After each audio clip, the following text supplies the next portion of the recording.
My name is Emily Wilkins, and I was 6 years old the night my parents dumped me at a state orphanage without a backward glance. But years later, when they tried to smile through crocodile tears and steal the inheritance my grandmother left me, I didn't cry. I stood in that mediation room, pulled out the handwritten letter Grandma Martha wrote me, and read it aloud right in front of them, word by word. You blocked her from finding me, you let me rot, and now you want what she left me. Not a chance. Where are you watching from? Drop it in the comments. I want to see how far this story travels. If you've ever felt abandoned, betrayed, or like someone only wanted you when you had something they needed, stay with me. It started with the sound of glass shattering. Not the kind from a dropped plate, this was sharper. More final. My father had thrown a whiskey tumbler against the living room wall, the shards spraying across the linoleum like angry tears. I remember the warmth of the room clashing with the cold inside me. I was only 6, sitting on the frayed brown couch in our apartment in Cincinnati, my knees pulled up, clutching the pink ribbon that had slipped from my braid. My name is Emily Wilkins, and I still remember the exact number of seconds between that glass breaking and the sound of the front door slamming shut. 7. I counted them. Like it mattered. You always want out, my mother hissed through clenched teeth, her voice trembling but not from sadness. Go on then, run back to your little tramp, see how long she keeps you. My father didn't argue. He just grabbed his jacket off the hook, eyes darting to me once before looking away. I'm done, Angela, he muttered. I can't live like this anymore. And with that he walked out. The door slammed so hard it made the lamp flicker. I waited, thought maybe he'd come back. But instead my mother turned to me, mascara smudged, lips pinched so tight they'd lost their color. I hope you understand this isn't personal, she said, her voice flat. She lit a cigarette with a shaking hand. You'll be better off in state care. I didn't even understand what that meant. At 6, you think your parents are the center of the universe. You think care means someone's going to tuck you in and read you stories. But that night, I found out it meant something else. They didn't even pack a bag. She told me to put on my shoes. Didn't let me bring my teddy bear, or even the pink ribbon I'd kept since preschool graduation. We got in the car without a word. The heater in the old Ford wheezed as we drove through the beginnings of snowfall, flakes melting instantly on the windshield. I remember the orphanage being a square gray building with a rusty gate and a sign that said Midwest Child Placement Services. The lights inside were harsh, too bright, buzzing like angry bees. A woman named Ms. Carolyn met us at the desk. She had kind eyes, but I wasn't looking at her. I was staring at my mother, waiting for her to bend down, say goodbye. Give me one last hug. Instead, she handed over some papers, didn't even glance my way, and walked out with the same heels she wore to church, clicking all the way down the hallway and out of my life. The door closed behind her. That sound. It wasn't like the one my dad made earlier. This one felt permanent. Come on, sweetie, Ms. Carolyn said softly, crouching to my height. Let's get you settled. Settled. I had no idea that word would follow me like a shadow for years. Settled into a new bed. Settled into silence. Settled into pretending I didn't care. That first night, I didn't cry. I sat on a thin mattress under a wool blanket that scratched my skin and watched the snow pile up outside the barred window. My heart pounded in my chest like it was trying to escape the same way I wanted to. I didn't cry until morning when I realized neither of them was coming back. And even then, I didn't sob or scream. I just whispered one sentence over and over into my pillow like a secret spell. I wasn't supposed to be left. Because I wasn't. I was a child. Their child, but they left anyway. When people say kids are resilient, they don't mention how much it costs us. At the orphanage, everything smelled like disinfectant and canned green beans. The ceilings were too high, like they were built to swallow up sound, and maybe that's why no one ever raised their voice, because silence was safer. I kept waiting for someone to say there'd been a mistake, that my mother was coming back, that my father had realized what he'd done. But no one ever came. And after a week, I stopped watching the front doors. They gave me a scratchy blue uniform with someone else's name still stitched inside the collar. Tina. I was Emily, but no one cared. I kept the name tag turned backward. At night, I shared a bunk room with 7 other girls. Most were older, louder, and they'd already learned how to sniff out weakness. They saw it on me like a target. Quiet, skinny. New. The first time I cried at night, someone threw a sock at my head and told me to shut it. The second time, I stayed silent and bit the corner of my pillow until my jaw ached. There was one girl, Leanne, about 9 or 10, with tangled curls and a voice too deep for her age. She had a scar down one arm and a chipped front tooth. She told me I better stop acting soft unless I wanted my stuff stolen. I didn't even have any stuff. Just a thin notebook they gave me for school and a red pencil I hid under my pillow like a secret weapon. The pencil never left my side. In the margins of that notebook, I started writing letters, not to anyone, just to myself. Little sentences like, "Today I didn't cry when they took my cornbread. Ms. Carolyn smiled at me after math. If I keep quiet, maybe they'll forget I'm here." The days blurred together, lining up for meals, sitting in classes with recycled textbooks, taking turns with broken crayons. I remember one afternoon when it rained hard. Those sideways Midwest rains that slap the windows and make everything feel colder than it already is. I had just helped a younger girl, Millie, barely 4, tie her shoelaces. She was crying because someone had pulled her braids and called her a baby. I didn't say anything. I just crouched down and did what I knew how to do. That's when I noticed a couple standing near the front door. They didn't look like the usual volunteers or state workers. They weren't rushing, weren't scanning the place like they wanted to leave. The woman had a pale pink umbrella dripping water onto the tile floor. The man's jacket was soaked, but he didn't seem to mind. They were watching the room. Watching me, I realized. I looked away, instantly nervous. What did they want? Later that evening, Ms. Carolyn pulled me aside while I was drying dishes. "Emily," she said gently, "that couple who visited today, Linda and Gary Peterson, they noticed you being kind to Millie. They asked about you." My heart thudded so hard I thought I might throw up. "They've been visiting for a few months," she continued. "Very thoughtful, very serious about adoption. They're taking their time, but they wanted to know more about you." Why me? I didn't say that out loud, of course. I just stared down at the soapy plate in my hands until she touched my shoulder. "You have a quiet strength," she said. They saw it. No one had ever used the word strength when talking about me. I didn't even believe it myself. But that night, I wrote it in my notebook. "Someone saw something good in me today. I don't know why, but I think they really saw me." After that, Linda and Gary visited more often. Sometimes they'd bring a tray of cookies or puzzles for the common room. Sometimes they just sat quietly, watching. I never went up to them. I didn't know how. But one day, as I helped Millie pick up her spilled crayons, I looked up and saw Linda smiling at me, not in a forced way, but like she knew a secret and wasn't in a rush to share it. That look stayed with me, because maybe, just maybe, someone had finally noticed I was still here. Still hoping. Still waiting. Still worthy. I don't remember the exact day the papers were signed, but I remember the first time someone called me their daughter. It was Linda. She said it casually, like the words didn't weigh 1,000 pounds. "We're going to stop at the grocery store on the way home. My daughter loves strawberries." My heart froze. She was talking about me. And just like that, everything inside me shifted. After weeks of quiet visits, Gary and Linda sat with me in the small, windowless room where the social worker's desk was covered in paper snowflakes. They brought hot cocoa in real mugs, not the chipped metal ones from the cafeteria. I didn't say much. I didn't know what to say, but Linda held my hand the whole time. "We don't want to rush you," Gary said gently, his eyes kind behind square glasses. "But if you're ready, we'd like to bring you home." Home, it didn't feel like a real word then. It felt like something from a storybook, right next to forever and safe. The drive to Ohio was quiet. I watched trees blur past the window, my fingers clutching the edge of the booster seat even though I was already too old for it. Gary whistled a little. Linda hummed. No one asked me to talk. That alone was a gift.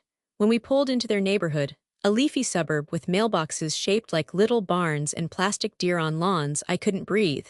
It was so different from the cracked sidewalks of my old life. Everything looked like it had been painted by someone who still believed in second chances.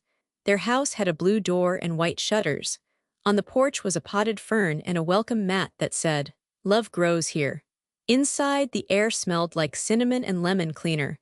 There was a dog, an enormous golden retriever named Marley, who immediately trotted over and licked my fingers. I froze. I hadn't touched a pet in years. At the orphanage, the only animals we ever saw were squirrels in the dumpster. "He's gentle," Linda said. "He'll wait for you to be ready." They all waited for me to be ready. They gave me a room, not a cot, not a bunk bed. A room with walls painted lavender, with a bookshelf already full of books about brave girls, quiet girls, lost girls who found their way home. On the dresser sat a teddy bear, brand new, but with the tag carefully snipped off. Linda told me she thought no bear should look like it still belonged on a store shelf. That night, after brushing my teeth with my very own toothbrush, I crawled into bed, pulled the thick quilt over my shoulders, and stared at the ceiling fan spinning slowly above me. I didn't fall asleep right away. I was too busy listening. Listening for shouting. Listening for footsteps stomping out the door, but there was nothing. Just Marley's soft breathing outside the door in silence. The good kind. A week later, Gary took me to the park and taught me how to ride a bike. I scraped my knee, but he didn't yell. He crouched down, checked it carefully, and said, "Battle scars build character." Then he gave me a popsicle from the cooler and taught me how to steer with one hand like a superhero. At school, I was still quiet, still unsure, but Linda packed my lunches with handwritten notes inside. "You are strong, you are brave, you are loved." I didn't believe it at first, but over time something started growing in me, like a seed that had been buried for years, just waiting for the right kind of light. By spring, I was sleeping through the night. By summer, I laughed out loud for the first time in years, when Marley dove into a lake after a stick and came back with someone's flip-flop instead. And by the time school started again, I had a best friend named Tasha, a backpack with my name embroidered on it, and a science fair project about planets that made me believe anything could be mine if I reached far enough. For the first time, I wasn't just surviving. I was becoming. Not Tina. Not the quiet one. Just Emily. Emily Peterson. Adopted and finally safe. By the time I was 17, I had nearly forgotten the sound of my mother's voice. Not Linda, my real mom. The one who loved me, I mean Angela, the one who left. It's strange how memory works. Some days I couldn't even picture her face. Other days I'd be in the middle of loading the dishwasher or tying my shoelaces and suddenly hear her voice clear as day, cold and sharp, the way she said, "You'll be better off in state care." But I didn't think about her much. Not until the day everything changed. Not until my high school graduation. It was sunny, Ohio perfect. A warm breeze, blue sky, and every bit of the Petersons' backyard was strung with fairy lights and banners. One of them read, "We're so proud of you, Emily." I still remember how my cheeks hurt from smiling. I'd been accepted into a university I loved. I had scholarships. I was valedictorian. Linda wore a white sundress and cried every time someone mentioned college. Gary grilled burgers like it was a competitive sport, insisting, "No daughter of mine goes off to school hungry." And Marley, he wore a bandana that said Class of 20XX and begged for hot dogs. For a few hours, everything felt complete. I was surrounded by love, laughter, and people who saw me, not as the girl who came from somewhere broken, but as the young woman I'd become. Someone who made it out. Somewhere between gifts and cake, Linda handed me a card that didn't fit the pile. It was a thick envelope, cream-colored, no decoration, just my full name printed in serif font, Emily Ann Wilkins, not Peterson. That name hadn't touched air in years. "What's this?" I asked. Linda looked puzzled. "The mail came during the party. I didn't open it. It looked official." I turned the envelope over. There was a return address, Lexington, Kentucky, and a law office name I didn't recognize. My stomach tensed. I didn't know why. Something about it just felt off. I opened it carefully and pulled out a folded letter, embossed with a gold seal. Inside, typed in clean, formal language, was this: "To Miss Emily Ann Wilkins, we regret to inform you of the passing of your biological grandmother, Martha Wilkins. Per her final will and testament, you have been named as a beneficiary. You are requested to attend a will reading scheduled at our Lexington office on the 18th of next month. Identification will be required. Please contact our office to confirm your attendance." My hands started shaking. "Emily?" Gary asked gently, setting down the spatula. I handed him the letter. Silence swept over the backyard. Even the wind seemed to pause. "She had a grandmother?" Linda asked softly. "We never knew," I nodded slowly. Neither did I that night. After the guests had gone and the fairy lights were turned off, we sat at the kitchen table with mugs of tea, the letter lying between us. "I don't have memories of her," I admitted. "Nothing. I didn't even know her name." Linda reached over and took my hand. "She knew your name," she said quietly. That part stuck with me. Because if this woman, this Martha Wilkins, had put me in her will, she must have known I existed. She must have looked for me, maybe even tried to find me. Why hadn't she? Why now? Was this some kind of trick? Gary offered to call the law office the next day. If there's anything shady, we'll figure it out. But they confirmed it. The will was real, so was the inheritance. And yes, the decedent Martha Wilkins had been actively seeking contact with her granddaughter for years. Blocked at every turn, they said. The words felt like ice. Blocked by who? I asked. The woman on the phone paused. We can't say for certain, but the obstacles weren't legal ones, just difficult circumstances. You'll understand more at the reading. I didn't sleep that night. Too many questions. Who was Martha Wilkins? Why did she try to find me? What did she want to leave me that couldn't wait? And underneath it all, the quiet question I didn't want to ask out loud. Would Angela and Mark be there? The drive to Lexington was quiet. Not in a tense way, just thoughtful. The kind of silence that comes when everyone has more questions than answers. Linda sat beside me in the backseat, her fingers lightly tracing circles on my knee the way she used to when I had nightmares as a kid. Gary drove, hands steady on the wheel, eyes locked on the road like it could tell him what waited on the other side. We passed rolling fields and weathered fences. I watched them blur, trying not to think about the storm I felt forming somewhere behind my ribs. I'm not sure what I'm hoping for, I finally said, breaking the silence. Linda glanced over at me, her voice soft. Closure, I shrugged. Maybe, or maybe just clarity. Neither of us said the other word that lingered there like smoke. Family. I hadn't said Angela or Mark's names out loud since the letter arrived. I hadn't allowed myself to wonder if they'd be there. But I knew. Somewhere deep in the place where instinct lives, I knew. The law office sat in an old Victorian-style building just outside the historic district. It had ivy crawling up the sides and a brass plaque by the door that read, Wilkins and Stein. Same last name. My name. Well, it used to be. Inside, the air smelled like wood polish and old books. The receptionist wore thick glasses and offered us tea, which no one accepted. I was too busy trying to slow my breathing. Then I saw them. Angela and Mark. Sitting side by side on a stiff leather couch beneath a painting of a racehorse. They looked nothing like I remembered and exactly the same. Angela's hair was shorter now, styled and colored, a soft blonde that didn't suit her. Mark had lines on his face that hadn't been there before, and he'd traded his beat-up jacket for something expensive-looking. But it was their eyes that hit me hardest.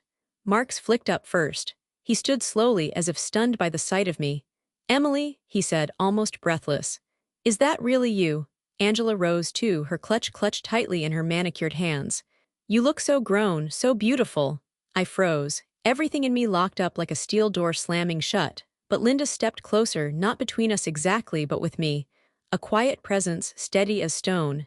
Angela smiled nervously. You probably don't remember us, you were so little. I remember, I said, my voice quieter than I expected. I remember everything. Mark tried a sad smile. It's been a long time. 18 years, I said, give or take. No one spoke after that. Gary came up beside me, resting a protective hand on my shoulder. We'll wait for the attorney to call us back, he said calmly. Let's give them some space. We took seats on the opposite side of the room. I could feel Angela watching me, like she didn't quite believe I was real. Like maybe she'd been able to live with what they did because she imagined I'd never grow up. But here I was. Not broken, not bitter, just present. I kept my eyes on the floor, remembering the last time I saw those heels walking away from me, snowflakes sticking to the back of her coat. Angela cleared her throat. We didn't expect to see you here. Why? I asked without looking at her. Because you thought I wouldn't show. Or because you thought the money would go to you. She flinched just barely. That's not fair. But I didn't respond, not yet. A door opened down the hall and a woman in a gray suit called out, Ms. Wilkins. We all looked up. That's me, I said quietly. I'm Ms. Wilkins. Angela blinked fast. Mark's jaw clenched, but neither of them said a word. Linda took my hand. We're right behind you, I nodded. And as I stood, I felt something strange stir in my chest, not fear, not rage. It was power. The kind that comes when you finally see the people who hurt you and realize they don't own the ending to your story. There's a strange formality in how people speak when death is in the room, even when the person is already gone. The attorney's office was lined with dark wood shelves, filled with leather-bound books no one had touched in years. A grandfather clock ticked from the corner. The sound filled every silence like it was reminding us, you waited too long. Linda sat to my left, Gary beside her. Angela and Mark were across the room. The distance between us was maybe 8 feet, but it felt like miles. The lawyer, a soft-spoken man with graying hair and a tie too tight for his neck, adjusted his glasses and cleared his throat. "My name is Thomas Stein," he began. "I represent the late Martha Wilkins estate. Thank you all for being here today." I didn't know if I was supposed to say something, so I just nodded. "She left behind a considerable estate," he continued, "including property, savings, and personal effects. But before we get into specifics, there's a personal letter she instructed me to share with you, Miss Wilkins." He slid a sealed envelope across the polished mahogany table toward me. My fingers hovered for a second before I picked it up. On the front, in looping cursive, it said, "To my granddaughter, Emily. If this finds you, thank God." The room faded for a moment. I couldn't hear the clock anymore. Just the sound of paper tearing gently as I opened it. I started reading aloud, because somehow I knew it wasn't just meant for me. "My dearest Emily, if you're reading this, then by some miracle my letter found its way into your hands. I have searched for you for most of your life. I begged to be allowed visitation when you were placed in care, but I was denied. Not by the courts, by your parents. Angela and Mark told me they were doing what was best, but their version of best never included me. They shut me out. Every time I sent a letter or tried to call, it was returned, unanswered. They didn't tell me where they placed you. I only found out by hiring someone years too late. I am so sorry, Emily.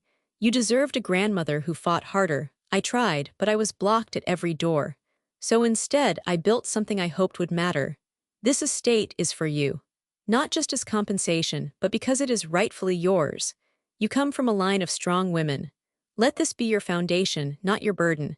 If you ever meet Angela and Mark again, know this, you were never unwanted, just hidden. With all my love, Martha Wilkins." My voice cracked at the last line. I folded the letter slowly and set it in my lap. My hands didn't shake, but my heart did. For a long time, no one spoke. Then Mr. Stein picked up the next set of papers.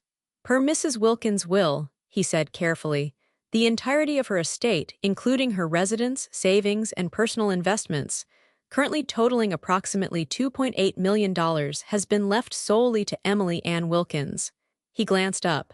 No secondary beneficiaries were named. Mark shifted in his seat.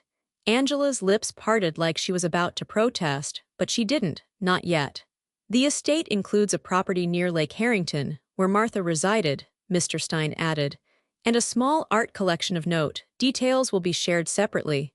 I stared at the polished table, feeling like the ground had tilted underneath me. I had walked in expecting a footnote, a symbolic gesture. Instead, I'd been handed a legacy. Gary reached over and placed his hand over mine. Angela's voice finally cut through the silence. "She didn't mean to exclude us entirely," she said softly, as if testing the water. She was confused near the end. Mr. Stein looked up, polite but firm. "The will was witnessed and notarized under full legal clarity. We have no evidence of impairment." Mark leaned forward, the edge of desperation creeping into his tone. "We were her family too." My throat tightened. "She reached out to me," I said quietly. "You blocked her." Angela looked down, blinking fast. "I was a child," I added. "And you made sure I was invisible." Mark opened his mouth like he might argue, but no words came. I didn't feel rage. I didn't feel triumph. I felt something I hadn't expected at all: grief. Not for what I'd lost, but for what they gave up so easily. A child. Their child. Mr. Stein cleared his throat. "Unless there are any other questions, that concludes the reading." None of us spoke. We filed out slowly, like strangers leaving a funeral for someone we all knew differently. Angela lingered near the door, eyes wet but unreadable. "I always wondered where you ended up," she said quietly. I paused, looked her right in the eye. "I ended up exactly where I was meant to be." Then I walked out. Into the late afternoon light. Into a world that, for the first time, felt like it might actually belong to me. The cafe was charming in a way that felt too intentional. Vintage wallpaper, soft jazz in the background, mason jar chandeliers, everything designed to feel safe. But nothing felt safe when I saw them sitting at the corner table. Angela wore pearl earrings and a cream cardigan.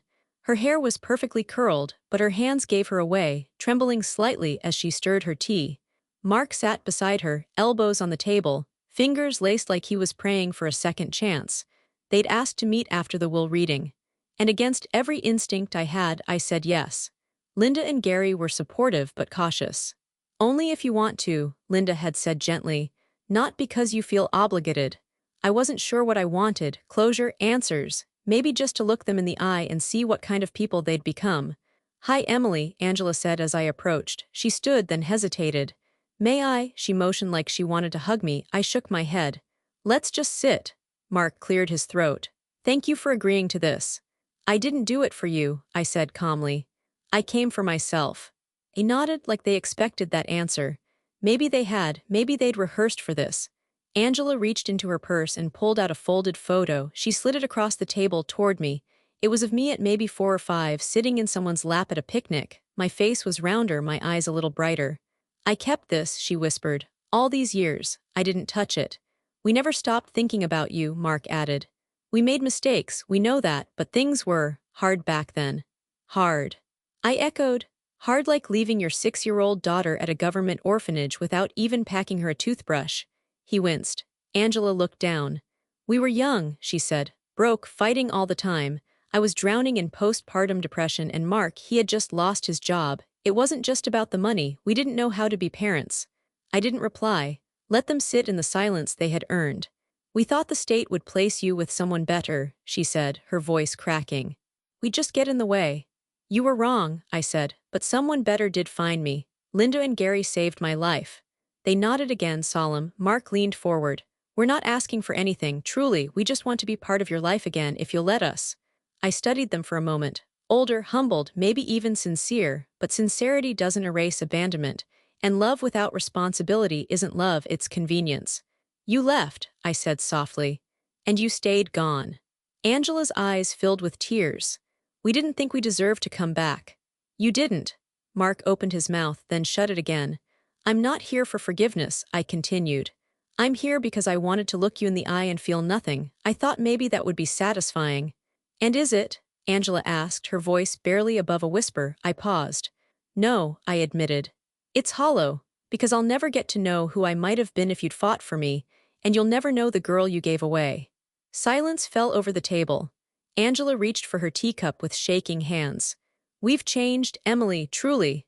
Maybe, maybe not, but I wasn't the scared little girl anymore, and they no longer got to define what family meant." I stood. "I have to go."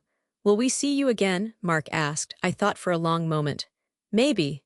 Then I walked away. This time, I was the one leaving them behind. I thought that was the end of it. After that cafe meeting, I told myself I could close the chapter, walk away with grace, knowing I had faced them and left on my terms. They said they didn't want anything. They said they'd changed. But 2 days later, I found a manila envelope sticking out of my mailbox, stamped with bold red letters. "Legal notice, petition for equitable distribution of estate assets." I read it 3 times. I still didn't believe it. They were suing me. Angela and Mark, the people who left me behind and reappeared only when there was something to gain, had filed a petition claiming they were entitled to a share of my grandmother's estate.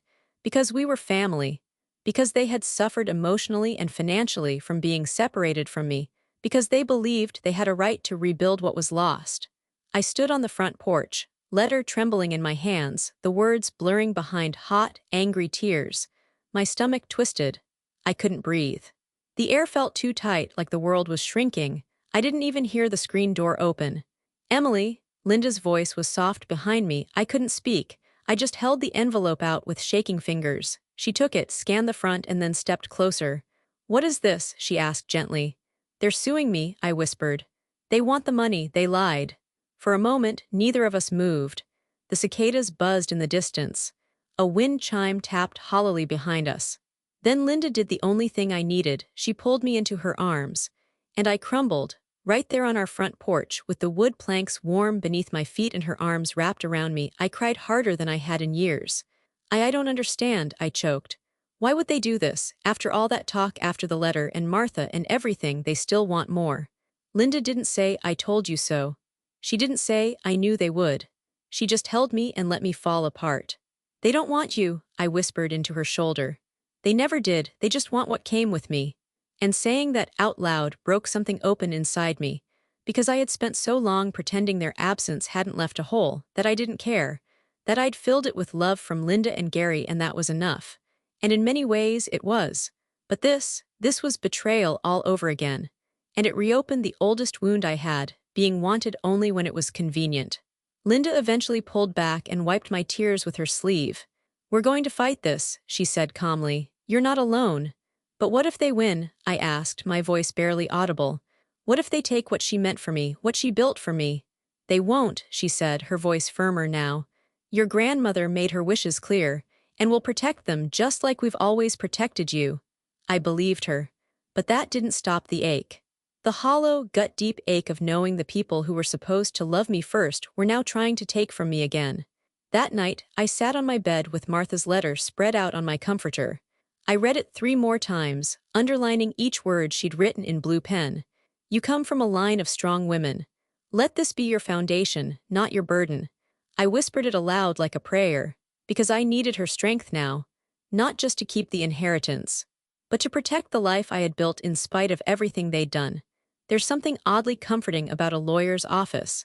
Maybe it's the order, the calm, the way everything feels under control, even when your whole world is not. I sat across from a woman named Erica James, the estate attorney recommended by Linda's friend. She wore smart glasses, a navy blazer, and had the kind of voice that made you believe her before she even finished the sentence. She didn't waste time. "I've reviewed the petition from Angela and Mark Wilkins," she said, flipping through a file. "Frankly, it's legally weak." I blinked. "Weak. They have no standing. The will was clearly drafted, properly witnessed, and leaves no room for interpretation. Your grandmother's intent was explicit. Everything goes to you and only you." I let out a breath I hadn't realized I was holding. "But," she continued, "they've claimed emotional duress, a loss of familial connection, and hardship due to being excluded." Stomach tightened. "That's ridiculous." "Yes," Erica agreed. "But this isn't about merit, it's about leverage. They're hoping you'll panic, that you'll settle, that they can guilt you into handing over something they never earned." Of course they were. I looked down at my hands, still marked with faint pen lines from where I'd scribbled questions in my notebook the night before. Questions like, what if they convince a judge? What if people think I'm cruel? What if I really am the bad guy in all of this? I looked up. "What are the chances this gets dragged into court?" Erica paused thoughtfully. "They can push, but it's not likely to go far. They'd need significant proof that they were either financially dependent on Martha or that she was of unsound mind when she wrote the will, which, from the documents, she clearly wasn't. She knew exactly what she was doing." My chest ached. Martha, a woman I never got to meet but who had thought of me, fought for me when no one else did. And now the very people who silenced her in life were trying to undo her love in death. "Emily," Erica said gently, "you're not being unfair, you're protecting a gift, a final wish. That's not selfish, it's responsible." I nodded, tears quietly blurring my vision. It wasn't about the money. It never had been. It was about the principle. The nerve of them to walk away from me, vanish into silence for years, and now reappear in expensive clothes, crying in cafes, then filing paperwork behind my back. They weren't here for healing. They were here for inheritance. But even knowing that didn't make the pain go away. After the meeting, I sat in the car for almost 10 minutes before starting the engine. Outside the windshield, the sky was heavy and low, the kind of December gray that makes everything feel slower. I thought about what it would have meant to have Martha in my life. Her voice, her laugh, her arms around me when I was 6 and so scared. What might have changed if she'd found me earlier? Would Angela have tried harder if she knew her mother was watching? Would Mark have stayed? I shook the questions away. They had no answers. Just ghosts wearing the clothes of memories I never got to make. When I got home, Linda was in the kitchen, folding dish towels, and Gary was outside sweeping the porch. Normal, steady, there. I walked over, rested my head on Linda's shoulder, and whispered, "She meant it. She really meant to leave it all to me."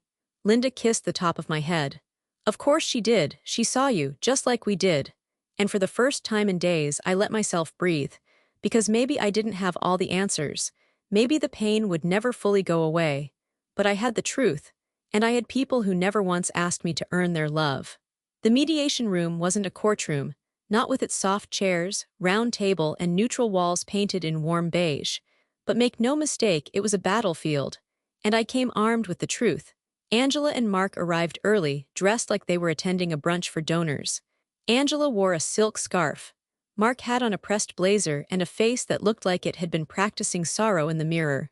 I wore a black turtleneck, no makeup, and the necklace Linda gave me when I turned 13. A tiny silver key. She told me, "It's for the doors you'll open someday." Today I plan to open one they never expected, the one they slammed shut behind them.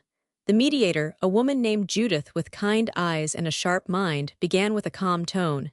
We're here to give both parties the opportunity to express their concerns and find common ground. This is not a trial, this is a conversation. Conversation. That word felt almost insulting. Mark went first. He leaned forward, clasping his hands like he was pleading with the universe. We're not here for a fight, he said. We're just trying to reconnect with our daughter. This inheritance, it's not about greed, it's about healing. Angela chimed in. We know we made mistakes, but pain wasn't one-sided. We lost her too, we suffered. And Martha was complicated. She kept us out of things. We believe she made decisions under emotional stress. I almost laughed. Are you implying she didn't know what she was doing when she wrote her will? I asked, my voice even. Angela blinked. No, just that grief clouds judgment. She never forgave us. Did she have a reason to? Judith held up a hand. Emily, we'll come to your statement in a moment. I waited. Let them spin their version. Stories of struggle, depression, shame, all carefully worded, all rehearsed. But not once did they say, I'm sorry we left you. Not once did they say, we regret giving you up. It was all justification, all damage control. Then Judith turned to me. Emily, you may respond. I didn't raise my voice, I didn't cry, I didn't need to. I reached into my folder and pulled out a copy of Martha's letter. I unfolded it slowly, placed it on the table, and kept my fingers on its edges. I was 6, I began. I remember the couch I was sitting on. I remember the glass breaking.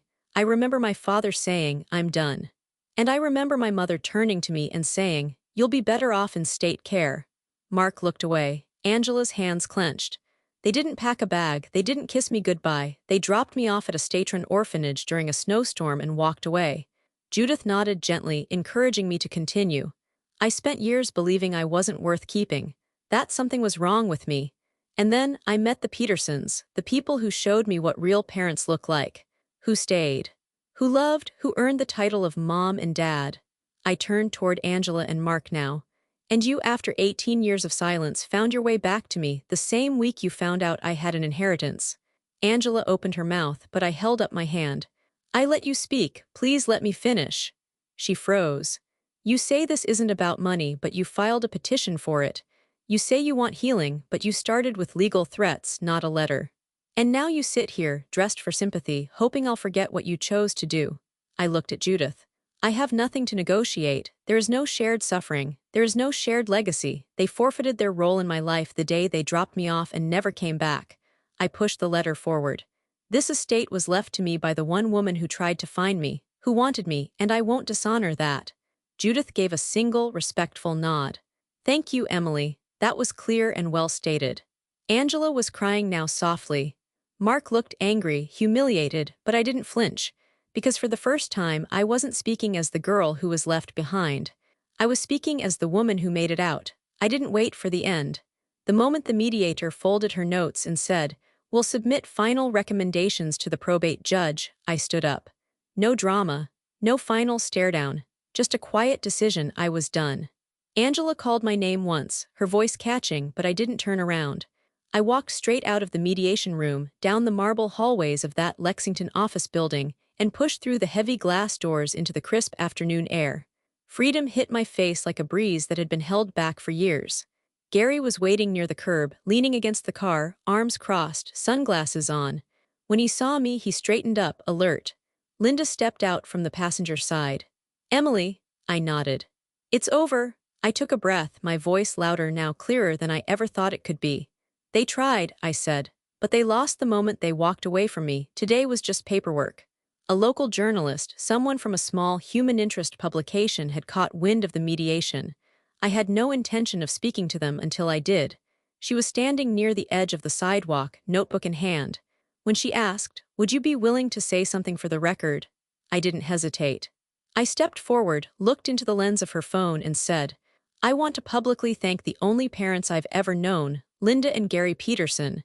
They didn't give me life, but they gave me everything that makes life worth living. They loved me when they didn't have to, and that's what family means. Linda put her hand over her mouth, tears in her eyes. Gary's hand found my shoulder, steady and warm. And in honor of the woman who fought to find me, even when others tried to hide me, I added, I'll be donating a portion of the estate to a national orphan advocacy nonprofit in my grandmother Martha Wilkins' name. I could feel my voice tremble then, but not from fear, from closure. Later that evening, I got a phone call from Erica, the estate attorney. "They've withdrawn the petition," she said, "and the judge has dismissed the case in full. It's done, Emily. Done."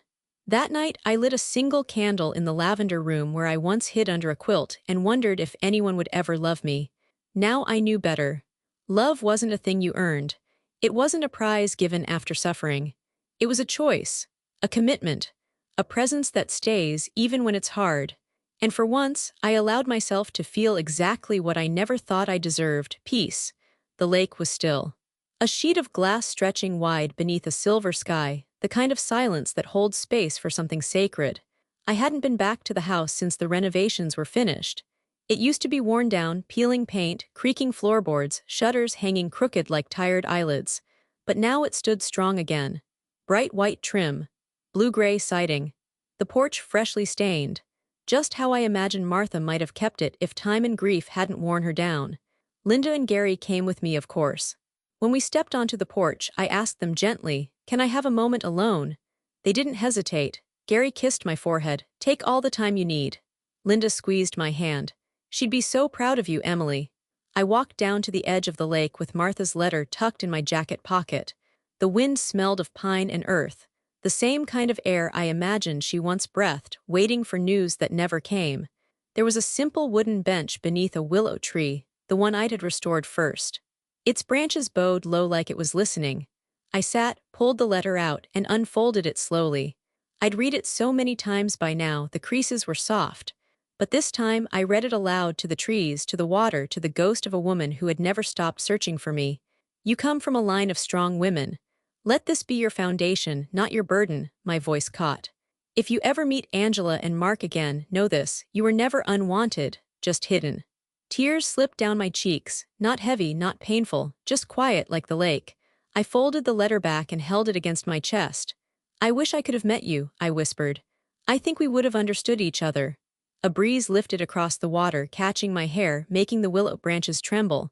I took a single white rose from the paper-wrapped bundle I'd brought and set it gently on the surface of the lake. It floated slowly, drifting toward the center. That was for her. For the woman who didn't just leave me a house or a check, but a truth that rewrote the story of who I was. As I stood, I heard footsteps on the porch. Linda was waving from the railing. "Ready when you are."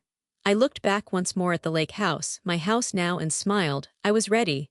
10 years later, I sit in a quiet office with soft yellow walls and books stacked in neat, hopeful rows. There's a diffuser humming in the corner, the scent of lavender in the air, Linda's favorite. A box of tissues on the coffee table.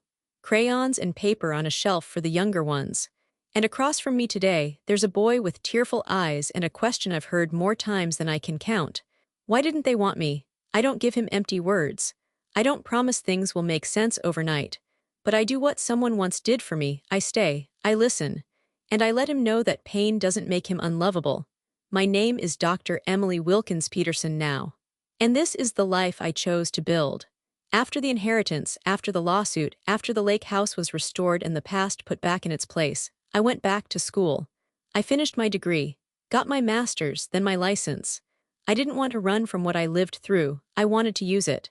Because for every child who thinks they were thrown away, there's a version of me, 6 years old, snow in her hair, holding nothing but a teddy bear with a loose arm, waiting to be seen. I keep a photo on my desk. It's me, standing on the porch of the lake house between Linda and Gary. We're smiling, barefoot, summer warm, a willow tree in the background. The frame is simple, but the words carved into it say everything. Family is who shows up and stays. Angela and Mark, I haven't heard from them since the petition was dismissed. No calls, no letters.